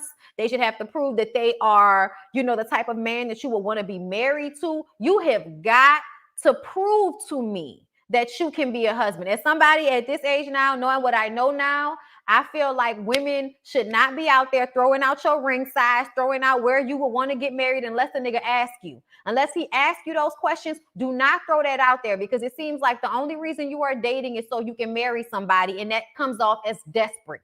Because the one thing I have noticed about women as they get older who are not desperate is that a lot of them don't feel the need to find all of their value in a man, whether being attached to one or having one or whatever. Me and my mom were actually having this conversation. She said she feels like people will treat her like she should not be as fly or living as good as she lives. Like they'll look at her and feel like, oh, well, she shouldn't look that young for her age or whatever because she's not tied to a man. Mind you, my mama is a widow. My mama's a motherfucking widow, okay? She don't just not have a man, okay? He died. And there's not a lot of men that can measure up to the person that my daddy was. Y'all have heard me talk about my daddy. Y'all know, I tell y'all all the time, he may have his issues, but my daddy was that nigga. And half of y'all, you know, most people wish that they ran into the type of man that my daddy is. Most women would have loved a nigga like my daddy, period. Take care of you. Don't take no bullshit, okay? Has really cute kids. You know what I mean? He's the type of person that can be in any room, talk to people, politicians, white folks, police officers, hood niggas. He can be in a room amongst all of those people, and all of those different types of people will have respect for him. He was that type of person. So at the end of the day, there are not a lot of people that can deal with, you know, what my mom is accustomed to in her life at this point. So as she's gotten older in her 60s, now being a widow, people will feel like because she doesn't have a man, that must mean her value has went down or something. And that is so ridiculous. My mom lives a wonderful life, y'all. My mom has a great life because my daddy made sure that she was taken care of. My mama works at her leisure. She got her cute little apartment. You know, she do what she got to do. She's taken care of. But they won't see it like that because she isn't tied to some nigga. She ain't running after some nigga. There's not another nigga around for everybody to tie her to. You know what I'm saying? So when I see women being desperate at a certain age to be somebody's wife, cut that shit out. Please stop. Please stop. You don't need to be. Fuck what everybody else talking about. I appreciate a woman that feels like I am totally happy by myself. If I get somebody that I like to spend time with and that I might want to do that with, great. But if not, I can vacation by myself. I'm fine. I'll find somebody to give me some dick every now and again. Okay. You get you a little dick that come through every now and again that you can trust and all of that. And you live your life. Like it doesn't always have to be, I'm constantly searching for a nigga. You know what I'm saying? Like, or I need to be with a man. Monty stopping my man, her 60. She look, yes, y'all. My mama is 63. Okay. 63. All right. Thank you, Denise. Yes, take the time and send a person through underwriting. They seem so eager to be picked. They don't seem to actively be choosing. Yes. Thank you, Denise, for the super chat. And thank you for that comment. But yes. I just feel like as women get older, please stop being thirsty to be somebody's fucking wife, because it's great to have a partner. It's great to be somebody's wife, especially if that person loves you and takes good care of you and all of that. It's great. But at the end of the day, being a woman in control of her own life is just as great. A woman being able to do and go as she please is just as great. Like, I don't know what everybody else is on, but that was one thing I saw a lot of while I was traveling, was a lot of like older women traveling. They got their one little carry-on bitch and they is gone. Okay. Rich auntie shit for real. Y'all can act like being a rich auntie is so bad, but rich auntie got dick that can come through when she need it. It ain't thirst. It's just, I don't need to be tied to someone just to say I'm tied to someone. So please stop throwing out there your ring size to niggas that you're not even in a committed relationship with. Don't do that. I was mad when Aisha did that shit. I'm sorry. Moving on, y'all. I'm having conversations. So everyone has dinner. They talk about, oh wait, no. I'm sorry. Skipping Camille. Camille gifts Cornelius with a necklace about how the Lord, okay, how the Lord has helped them through, you know, all of the things they have been going through. You know what I'm saying? How at times both of them wanted to step away. I said, when? When did y'all not want to be together? When? When did y'all not want to be together? When did that happen? Because we fucking missed it. This is what I'm talking about. Camille acting like they done been through the highways and byways doing what the Lord told them to do. You know what I'm saying? Like posturing, fake shit. Your relationship is not that in depth. You got him that necklace because once again, you're trying to use God to hook this man. You want him to believe that, oh, God has his hand in this. And because you recognize that that's something he's into, you're now using that to hook him. Then she said she should have engraved her initials on it, which makes me feel like it was also a branding, he's mine. The man looked scared. The man looked worried. Everyone has dinner. They talk about how it's hard to watch different people in this process leave at this point because now they've all been in this process together and they formed a bond. Camille says that Cornelius doesn't need to worry about that, meaning that he doesn't need to feel like it's sad to see anybody else go. Because Camille doesn't give a fuck about anybody else leaving. She only cares about Cornelius leaving. So Cornelius needs to feel that same way. I didn't like that. That's a red flag for you not to be able to have an emotion without a woman telling you that you don't need to feel that way. You are allowing this lady to stomp all over you, and I do not understand why. As a tall, good-looking man with all of this shoulder, I need to understand why you letting this lady punk you like this at a table full of people. Camille was being real extra and doing all of that. Y'all know how she does it extra, all of the facial expressions. Kiki Wyatt the fuck down. Calm down with the facial expressions. I can't believe I'm saying that. But she was doing too much. Yes, the necklace is absolutely a tracking device. Y'all ain't never lie, okay? She says that they are here to meet that one. And she didn't sprint, and some people are doing a marathon, and it's just sad. But, we'll see you guys at the reunion. And then she and Zadia... I was like, so what the fuck does that mean? What does that mean? The whole time Aisha is saying, well, look, everybody has their own process. Just because they didn't handle the process the way you did, that's not sad. So it was shade. I almost felt like they were calling Aisha a hoe or some shit. Aisha says that everybody deserves to have a connection. Okay, y'all have one. That's great. But what's to say that Cornelius won't be voted off the island? And then Camille says, man, I'll fuck y'all up. Let me tell y'all something. Y'all, I'm an adult who is progressed over anger issues, right? So when I tell y'all, I know when a person is saying, I'll fuck y'all up in a room full of people, that they trying it. So when somebody pop the fuck off on you and say something to you like, well, bitch, I'm gonna vote his ass home. What you gonna do? What you gonna do? Like, I'm sorry, but I was like, who asked you gonna be? Who asked you gonna be? You you think you're gonna be my ass? I would like to see that. I would pay pay-per-view tickets to watch you whip my ass because I said Cornelius needs to go the fuck home.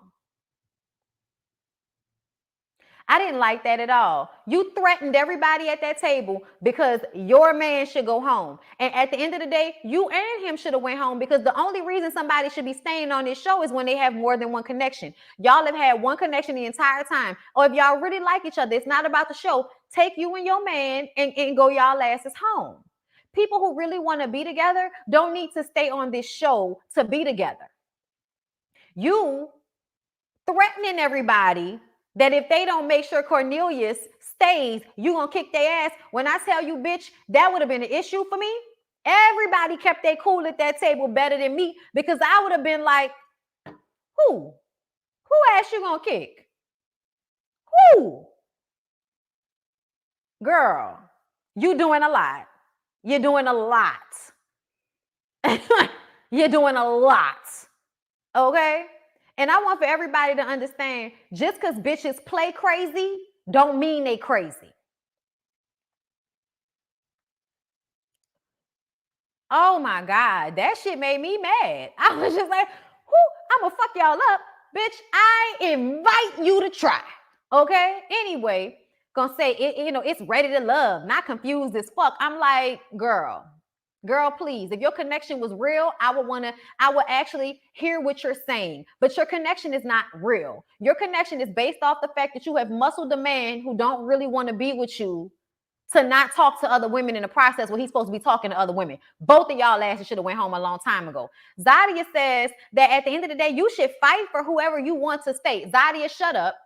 Shut up. Because that girl threatened to kick everybody's ass. Don't sit up here and act like, oh, you're supposed to fight for who you want. No, you're not physically supposed to threaten people. Okay, you're not supposed to threaten people so that they don't send your man home in this process. No, Zadia. No. Okay? Aisha wasn't saying that you should not fight for that person, but that should not relate to threatening everybody. It should relate to He's a great guy, y'all. Please don't send him home. Da da da da da. But the truth of the matter is, the only reason, like I said, he would not have been sent home is if he had another connection. And you don't want him to have another connection. So he should go home, and so should you. Okay? But that threatening shit, that's not fighting for the person you want to be in a relationship. That's trying to control everybody in the room by punking them like you've been doing Cornelius this whole time. And some of us don't like that. Some of us don't like to feel like you're trying to punk us, because then the ignorant shit that's in us comes up out. Okay? And then your ass gonna sit there and cry. That's why you know she ain't really about that shit. That's why I wish somebody would have pressed her on that. Oh, whose ass are you gonna kick? Whose ass? Okay? And then Zadia calls Aisha a hater, which I was like, how? How is she a hater for saying that somebody could send your nigga home? Like, so stop acting like your connection is so great. And if everybody else didn't find a connection like you and Cornelius have, then they're less than. That's basically what you were saying to the other women. Oh, because I came in here and I got mine. Okay, I don't know what the rest of y'all are doing in here. Okay, you were basically shitting on them because they did not hog tie a nigga for this entire process the way you did. The producer should not have allowed you to do this, but they needed somebody to act a fool on the show. And so you're the person. So when Tommy tells me y'all don't have any actors, I don't believe it. Phil pulls Aisha to the side because Aisha really didn't like the fact that she was being called a hater. I feel like Aisha should have been more mad at Camille saying she was going to kick her ass versus Zadia calling her a hater. And I would be like, and you know, if I'm a hater, you're angry and aggressive. Like I would have hit her with that. Oh, okay. And you're aggressive. I'm a hater. You're aggressive. We in this bitch fucked up. What's up? Okay. Because everybody was going to flip out when she called Zadia aggressive. But the truth of the matter is, I can't stand no sidekick ass bitch. You want to be all grown woman and shit and then turn into a sidekick for a crazy bitch. Ain't nobody asked you to do that. You see, you mean just was picking up people's plates, right? Okay. Phil pulls Aisha to the side. Aisha is pissed and she's going off. Dante comes over to her too, trying to calm her down. Camille is, sitting at the table crying, and Cornelius is like, this is another red flag for me. Thank you, Board Creative, for, becoming a member. Thank you so much. Dante says that Zadia was poking the bear. I really enjoyed the fact that he told her that you were doing a lot. You were doing a lot. And the thing that made me mad is that Zadia wanted him to walk over to her and lie. Like Zadia wanted Dante to have her back and lie about the way she acted. When the truth of the matter is you escalated an already, tense situation. Okay? Aisha and Phil were sharing a moment together, and Dante comes in a silk kimono with his chest out all oiled up to take her away into a private room and massage on her. And the way she stuck her ass up in the air, child, ooh, Lord, I was like, they gonna fuck. If they don't, they should. Tommy talks to the women, and Camille says that it's a lot of confusing things being said. Y'all peeped how different her energy was? Her energy was mad aggressive at the table last night. Now she's sitting here on the verge of fucking tears, and she's all soft and shit when she's talking to Tommy. Aisha says it's a lot of people having an issue with other people's process. Zadia says, well, what you said last night was some hater shit. And I'm like, here you go again with what she said was some hater shit. Yeah, we grown women. We are grown women. I'm really going to need for you to vocalize that shit a little bit better than that was some hater shit. Because I don't feel like what Aisha said was hater shit. Why would it be hater shit when she has a connection with somebody? Aisha has a connection with somebody. Why would she be hating on Camille and Cornelius and their fake connection that none of us have actually? Like I said, I saw more sexual chemistry between Aisha and Dante this episode than I have ever seen between Cornelius and Camille this entire time. So Zadia, please explain to me what she was supposed to be hating on, because I'm very confused about it. And honestly, I feel like you were projecting. You're hating on Aisha because Dante is now becoming more of her situation than yours. And you're not really feeling Naeem like that, but you were keeping him on the side just in case because you felt the fuckboyness that Dante might come through with. You know he has red flags, even though you're, attracted to him, you like him, you've been talking to him, but you were keeping Naeem because Naeem seemed a little safer at first. But now you're seeing that Naeem is actually holding you at a distance. And now you see that Dante and Aisha are really forming some shit, and they shit is real physical and looking like it's on point. And it seems to be a little bit more than whatever y'all had going on. So if you ask me, Zadia was projecting and you were hating. You're the one that seems like you're hating. But girl, okay. But when Aisha says you were aggressive, they got mad, and I feel like they were gonna try to pull that colorism shit. And I was like, yeah, no, we're not doing that today. We're not doing that today. Y'all were aggressive. Zadia, you were absolutely aggressive, bitch. If you weren't aggressive, we wouldn't be calling you aggressive. Okay? Because this ain't the show for that. This is not the show for that. Ready to Love is not a show where we're going to be on here with the colorism shit. We've been checking them since season 1 to make sure that ain't no colorism shit going on this show. Meaning that the men aren't more inclined to pick a woman because she's lighter, versus a more beautiful brown skinned woman just because she's like, no. We've been checking for that this whole time. So we know that ain't what's going the fuck on. Y'all was acting like some catty, messy ass, bitches. Y'all was acting real high school. It is what it is. Okay, but let me hurry up and move on because it's dark and I gotta go get my dogs. Right. Isn't threatening to kick ass equals aggressive? Come on through with it. Because that's how I felt. Anyway, and co-signing that, okay, as a duo, extremely, seems aggressive to me, but whatever. So Tommy shut that shit down and moves on to the connections. Walter and Sabrina are closer. Mumin is not closer. Okay, y'all, it was very tense. Mumin says that he is emotionally withdrawing from her. And I really do feel like she feels that, but I feel like it's also a part of her own doing, But I think a lot of women need to just understand, instead of getting all nervous and anxiety filled and bothered by these men withdrawing from them, just accept the fact that means this connection wasn't meant for me. And then just let it be what it is, because it's not that deep. Y'all don't know them like that. Aisha mentions Dante giving her a massage. Zadia says that it was obvious to her when Dante checked her and told her she was doing too much, poking the bear with Aisha, that he had chosen her. You know what I'm saying? So she kind of felt like she took a back seat. Naeem isn't asking any questions of her, and he's allowing Zadia to figure it out, which really means that he's not pushing it because he's not that interested, if you ask me. Because I don't even see him trying to fuck her like that. And the first girl, his ex, was talking about how all he sees is ass. It's like, okay, so where's the sexual energy behind him seeing ass when he's looking at Zadia? Because I don't even see that. It's almost like we're cool, we're friends, we're kicking it, but it's nothing more than that. Camille says the same thing. Sydney says that she and Frank get each other. That's bae. I was like, okay, Sydney, fine. Camille says the same thing about Cornelius. She actually sees herself going through with marriage with Cornelius versus all of the men before. I'm like, that's because he's docile and allows you to control him. That's why you can see yourself marrying him, because you can see yourself running him. And I can see him eventually leaving you, or, running himself in the ground, being stressed out about you. When because I'm about to say something else. But anyway, when they talk about who is at their bottom, Zadia says that Walter is here to play and not stay.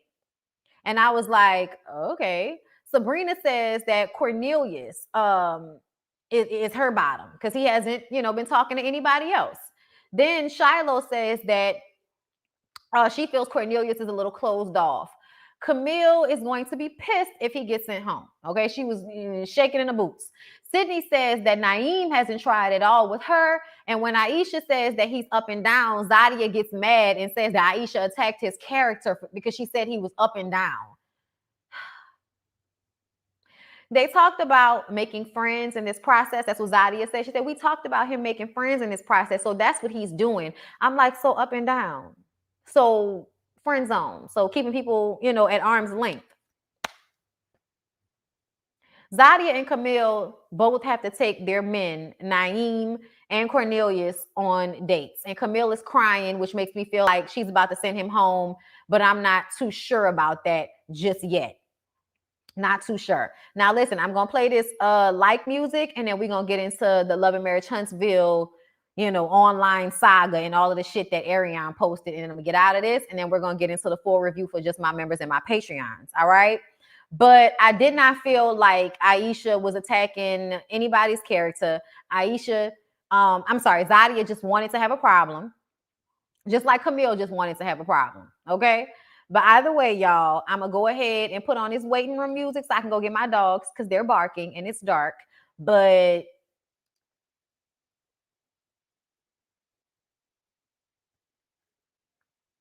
when we come back, we're gonna talk.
All right.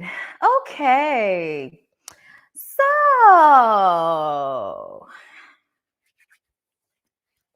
I hope you liked the video. So, yes, Ariane, okay, coleslaw or dolphin teeth, as I so affectionately refer to her. She's a thirst box. She's a thirst box. She's 30, she acts 22. No disrespect to the 22-year-olds out there, but she's really immature. And so often people send me her lives where she's talking, but she ain't saying shit. And so when all of this was coming out, I was like, she's not telling us anything we did not know. And then she started to tell us things that I feel like I have been saying for the longest. Okay. To sum it up, child 30, 31, same thing. She act like a 20-year-old. Do I need to be specific 1 year? 31, 30, she act 22. Okay, she act like a child. She act like a teenager. She act like, the brain ain't fully formed all the way yet. Okay? But either way, say I like to call her a restaurant. She stay open 24/7. Girl, look, just like a 24-hour gym, huh? I'll call it a 24-hour gym because that's where the legs stay open. Okay, listen, just like Martell Shim. So this is the picture that Marceau posted. He was like, ATL circa 2015, okay? Just me and my ring squad, okay? First of all of these niggas with their hats to the back, I'm sorry, y'all. All these niggas with their hats to the back looks like we're all up to no good right now. It looks like we're all up to no good right now. Maurice, honey, that's you. That's you on the trip that you said you didn't go on. That's you right there. Okay? I'm going to tell y'all right now, the biggest thing that I felt from all of this tea was that Maurice, if he is not currently cheating on Kimmy, has over the course of their relationship. Prior to the marriage, after, during, y'all know what I'm saying. He has cheated on Kimmy. And that became even more clear to me when I thought about, you know, a lot of the things that I feel like Kimmy looks past when it comes to Maurice. Maurice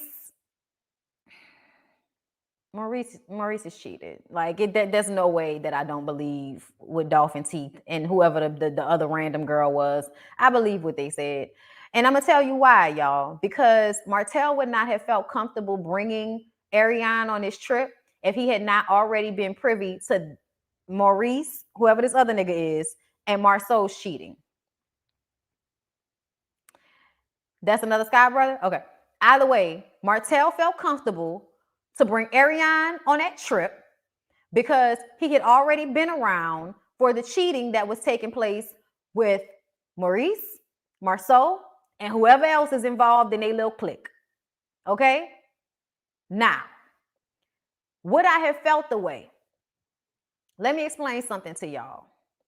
I don't have any friends where both me and my husband are click tight with both the wife and the husband. I don't have any situations like that. We're either friends with a couple because I'm friends with the woman or because he's friends with the man. Okay? So in their situation, I still feel like the way the Scott men roll, they're always going to be more loyal to the men in their lives than they are to the women. That's just the way it is. So Mel should not have ever expected to hear about Martell's cheating from any of these niggas. It was never going to happen. Never going to happen. And that is not to say that I feel like everybody should have been smiling in Mel's face, acting like she was fucking crazy when they knew what was going on. Because that would not have been me. To be honest, Tisha, I don't believe you. I don't believe you, Tisha. I think you knew about the cheating and you knew ahead of time too. Talking about I found out when Mel found out and then Marceau told me about it after the fact. I don't believe that. I feel like Marceau told you because Marceau is the smartest cheater out of everybody here. He is the smartest cheater out of everybody here. He knew that it would be in his best interest to tell you a little bit of what was going on. Because see, Maurice's stupid ass did not tell Kimmy any of what was going on. So when y'all are asked, were we around Arian? And Marceau tells the truth because he didn't already gave a little bit of this information to Tisha. Maurice's dumbass never told Kimmy about it, so he had to lie in front of everybody, especially since he answered first. But Marceau could not lie because Tisha would have said, no, nigga, you told me. Okay? I already know. You told me. That's how I know you know her because you told me that she was at the trip. Just like she said backstage that Maurice was lying because she remembers that they were all three on that trip. And then here come Marceau with the picture. And then Ariane says she damn near took the picture. And then Martell asks Ariane under the picture and says, you know, great Ariane. What did he say? Something about, he's shout out to Ariane for taking this picture or some shit like that. We'll get into it because I have them up here. But at the end of the day, everybody was doing their dirt on their guys' trip. It's just that Martell, and the reason why Marceau kept saying she's not the one, because she's young-minded. She's young-minded and she's fucking ignorant and she is a wild card, meaning they can't trust her to shut up the way they can trust Marceau's women to shut up. The way they can trust that Maurice is just gonna find a random. Maurice is not gonna fuck with nobody on no long way type shit. He's not. He gonna find him a linebacker that he can fuck for that night, and then he's gonna move on, or for a couple of days, and then he's gonna move on. He's not going to have a long-term side chick. That's not what Maurice is going to do. Okay, Marceau will have a long-term side chick, but he will pick somebody that is smart enough for him to stay quiet. That's the difference between him and Martell. Martell is desperate, like in a different way, because he's manic.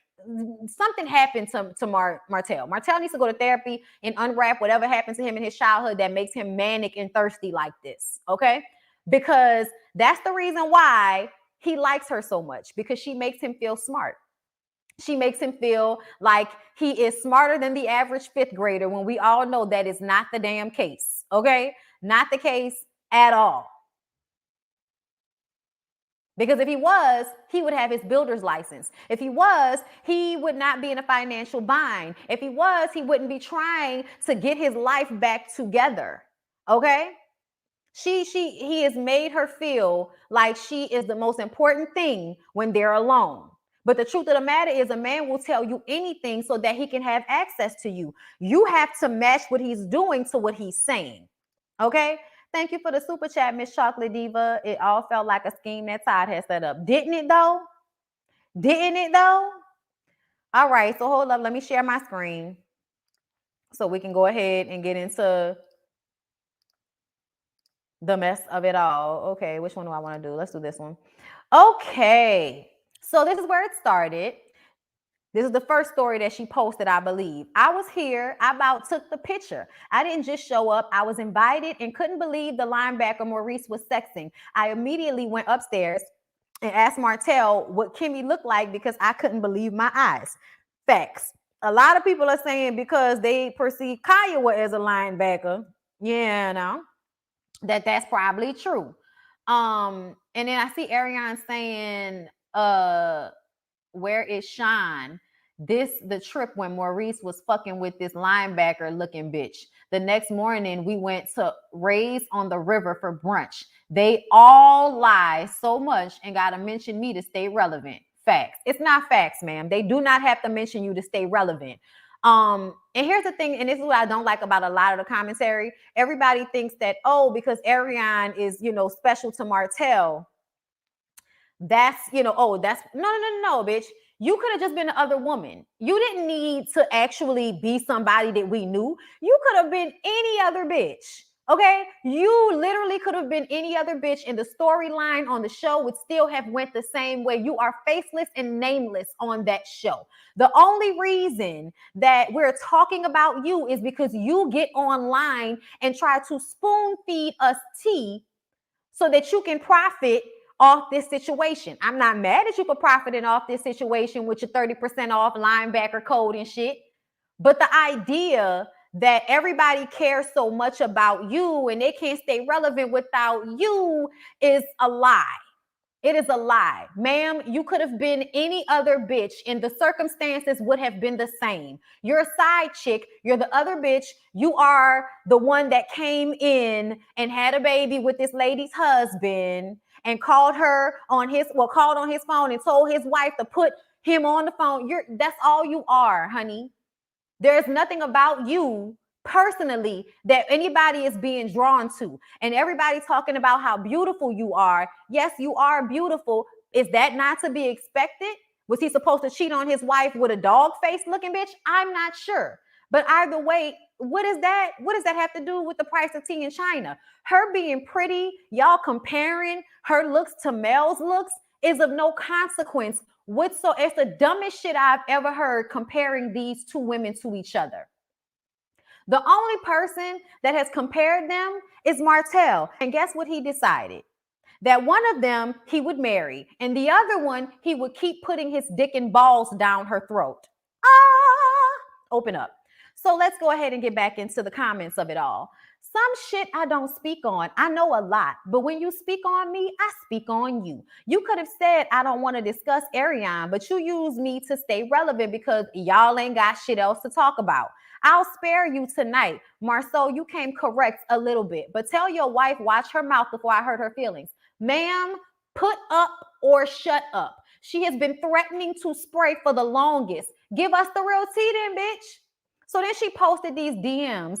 Somebody, I don't know who this other person was sending to her, but they said, and that's how you clear a motherfucker. They might as well add you to next season since they have so much to say about you all the time. And I believe you because Maurice's ex-wife is a big linebacker looking bitch. So that seems fitting to me. Okay, she said her DMs are going crazy. She said, I screamed. And here's the thing. Women like this, whoever DM'd you, are side chicks that want to feel better about being side chicks. So then they come to your defense. They come to your defense. They make you out to be so great because it makes them feel better about being somebody else's side chick. Like, that's all this is that I'm seeing. Okay. His comment probably deleted by now, like mine. Martell, great job to Ariane for capturing this amazing moment. And, everybody was like, wow, Martell, wow. Okay. She then went on to post another DM. She said, we will all save Marceau for YouTube, since he want to go live. Because somebody sent her this. Please set these men straight. We all know that they all knew about you. Marceau was fucking my friend until recently. On the reunion last night, they all lied and said they didn't know about you except for Marceau. Two of them have been in the same room fucking two different women at the same time. Yeah, that sounds like shit niggas do. I mean, I thought, niggas would be done doing that type of shit in college, but the way they live, everybody is kind of like immature. I'm sorry, but y'all look immature as fuck in that picture with y'all hats to the back and shit. Y'all definitely seem like the type of men that only find real joy in when y'all get to go act like reckless college boys, fucking on women in rooms and shit, sneaking around. It's the only time y'all are enjoying y'all lives. Because as we can see, Marceau, you are not enjoying your life with your wife, and Maurice, neither are you, because you hardly have time to go on a fucking ain't that funny? You don't have time to go on a honeymoon, but y'all have time to go on guys trips where y'all meet up with y'all hats to the back and fuck on linebacker bitches and all of that. Okay, y'all little side chick weekend was fun, huh? Two of them have been in the same room fucking two different women at the same time. I know you know what I'm talking about. I'm trying to convince her to expose all of them, but they got these girls scared because they get in their heads. If y'all notice, Marceau and Maurice talk like they have complete control over the person that they're talking to. When a lot of us who have sense are looking at them like, nigga, you sound stupid as hell, right? Like, you sound dumb. You talking to a God, right? Like, and I say that because, like, as a woman, I feel like niggas really be thinking they so smart and really they be so stupid. Like when he said that the reason why he doesn't defend Kimmy is because that would be like defending himself against somebody calling him an alien, nigga. If you thought that dumbass logic was going to placate on a smart woman, you got me fucked up, which makes me know that Kimmy is in love and digmatized with Maurice because I know how smart she is. And she just sits there and swallows up the moments when she knows he's saying something that is ridiculous. Okay? Damn ridiculous. Thank you so much, Yep, that's D, for the super chat. She's only relevant because people want tea. And she acts like she wasn't a side chick. Doesn't matter the time. He kept lying to his wife and hiding you in a separate phone. The love couldn't have been that strong. And he still didn't marry you. And he still did not get engaged to you. And from what I hear, he was not there during your pregnancy. He was there during Mel's pregnancy until she had the baby. And then he was back over there by your house or whatever other bitch she fucking around with. But you're not the only one, is the point. So you're not that special. But, and I also didn't like that during the reunion, how Carlos was constantly trying to make it seem as if Ariane is so fucking special to Martell. But if she was, then Martell would actually be engaged with her. He would be, out and about proud with this relationship with her instead of being seen with other women and being basically thirsty to get his ex-wife back. Like, he does not seem like a man that is ready to be in a relationship full time with Ariane because Ariane was never the full meal, nigga. She was never the full meal. But I love how y'all tried to make her out to seem like she was. That was very cute. That was very, very cute. But if she was a main meal, if she was the whole restaurant, then she would be somebody's main bitch. Do you see what I'm saying? She's not even Martell's main bitch now that his main bitch is his ex-bitch. She's still not that. She's just one of the bitches. She's just one of the baby mamas. But she has never been, and he still doesn't put her as the main. But he does do a certain amount of curtailing so that he can keep the access. He has to be able to keep the access. He has to be checking people about respecting Ariane because he no longer has Mel. He needs somebody. He needs a woman that he knows he can go to and be made to feel like a man. Because a woman has to be made small in order for you to be, made to feel like a man, correct? That's what all of this is about. That's why y'all don't want women that talk so much and all y'all want women to shrink themselves so that you can feel smart, so that you can feel big. That's why being with your wife was so. I clocked it the first season that Martell was jealous of Mel. I have told y'all this a million times. And I always knew that the side chick made him feel like he was this smart, in charge man, which is why he's aggressive when he's around her, because he feels stronger around her because she's stupid. She's a bird. She's a little bit weaker than Mel. He knows he can control her in some way. And so he feels strong. When a man needs to go and find someone to make him feel like a man he's not a man. And you on your knees, guzzling his children down your throat like he's giving you, a wisdom through his dick. Like, ma'am, you're sad. You're so sad. Hey, husband. Why when I pulled up, they had 3 baby kittens playing right now. Oh, man, so cute. You get Lydia walking now. Yeah, I just brought him inside. I'm almost done with this, and I just got one more, but just give me a second. All right, so this is the next one, the next slide. I believe this because, okay, no, I read that. When she said, I can't make this shit up, I read y'all that one. This was the picture. That's something that we can't watch because ain't nobody got time for that. But basically, that was all of the tea. All of the tea is basically, I'm going to round it out for everybody. These niggas were all cheating together. They were all around Ariane. Marceau probably felt like she was cool and everything. But the truth of the matter is, the reason why Marceau kept saying she ain't it is because she's a bird. She's a bird. You can't trust her to stay quiet. When she gets upset, she's going to throw y'all all under the bus, which is what she's doing now. And she's always talking about how, they need her to stay relevant. They talk about her every Saturday night and da-da-da-da-da-da-da-da. But the truth of the matter is you want them to talk about you so that you can use this to get you some subscribers on your little YouTube page. And so you can have people go and type in your linebacker 30% off code so you can make some money off of this. Stop fucking acting like you're above bullshit when the truth of the matter is you're indulging in it. You're capitalizing off of it. And every time you get up here and act like you're going to spill tea and you don't, you're getting people, you're manipulating people. You're making them think that you're going to say something so they come following you and subscribing and all of that. When did she drop the tea? Did she ever go live and say anything substantial about Marceau and I missed it? Let me know. Thank you, Crystal.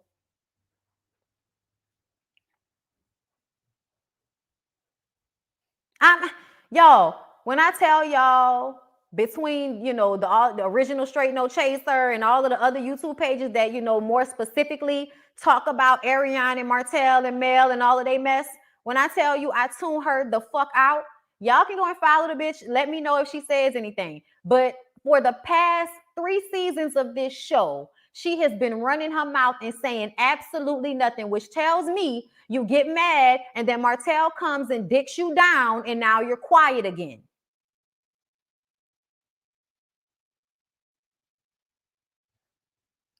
Thank you for the super chat, Adrian. I don't understand what Coleslaw thinks she's won. He never claimed her, called her a peasant, won't marry her, hit her son, and told Carlos he would still be married if not for the show.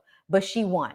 And that's the thing. He keeps saying that he would still be married if it wasn't for the show. But then when asked if you would have met Ariane first, would you have married her instead of Mel? He couldn't answer. You know why? Because he wanted to hurt Mel. He wants to hurt Mel. He would not have married her. Because if he wanted to marry her, he would be engaged to her right now. And in all honesty, when Mel found out the first time, he would have saw that as a way to get out of it instead of begging for Mel to come back to him and promising that he was going to stop talking to her. And when Carlos was like, I think you really tried to stop talking to her, I'm like, why? Carlos kind of annoyed me. I know y'all feel like he did an amazing job. I didn't doubt that he was going to ask the right questions. Carlos knows what he's doing when it comes to producing, asking the right questions. But the portion of him trying to make it seem like Ariane is, more than the bird she's shown herself to be, comparing her to Mel, saying that Mel wasn't enough, all of that language annoyed the fuck out of me. I didn't like any of it.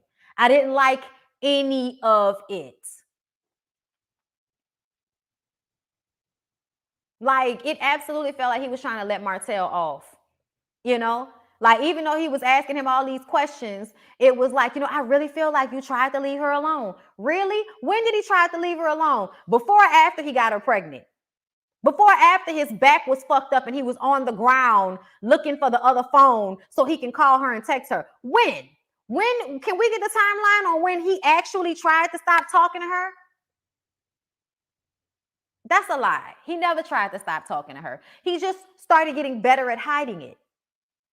And let's talk about this second phone thing right quick. They brought up that second phone on like the first season at that baseball field. So Mel knew he had a second phone at some point, which makes me feel like he made her think he got rid of that phone and he didn't. Thank you, Shinjay, for the super chat. Carlos was giving me boys club energy because he was. Because he was. I mean, I'm going to talk about it in my review of the whole show, which I'm about to get off and go give to y'all. So make sure you're a member of Patreon because I'm about to get off here. But there was another moment that pissed me off with Carlos, and we're going to get into it. I tweeted about it. But right, Carlos is still a man, patriarchy, misogyny. It's a lot. I mean, I noticed that with a lot of gay men, in all honesty. I even noticed that with trans women. Like, I'm sorry, but there's a lot of misogyny still going on in the mindset of people who are victims to misogyny. Just like women, just like male identified women, like, you know, dolphin teeth, you know, cum guzzler, whatever you want to call, whatever you want to call her. The fact that her mouth opened up that big to say I. Yeah, my mouth ain't opening up that big to say I. I'm telling y'all, that girl is putting the dick and the balls in her mouth at the exact same time, and he's loving it. Hey, if that's who you want to be with, go be with her. She still ain't got no builder's license, though. Bitch can't help you sell a house. Can't help you build a house. Okay, but she can make sure she get all them kids down that throat. Dick all in the throat, all in the throat, all in the throat. Shout out to Suki Hana out this bitch, dick all in the throat. Listen, Nikisha, the Patreon review finna be lit. I live for your reviews, sis. Thank you. I am so happy to be back, y'all. I am so happy to be back. I love y'all. And with that being said, I'm going to go ahead and go. So all my members, I'm going to jump in there and I will see y'all. Give me like 10 minutes. And we're going to be in that bitch. And we're going to go through the reunion show, you know, note for note, girl. All right? See y'all over there. Bye.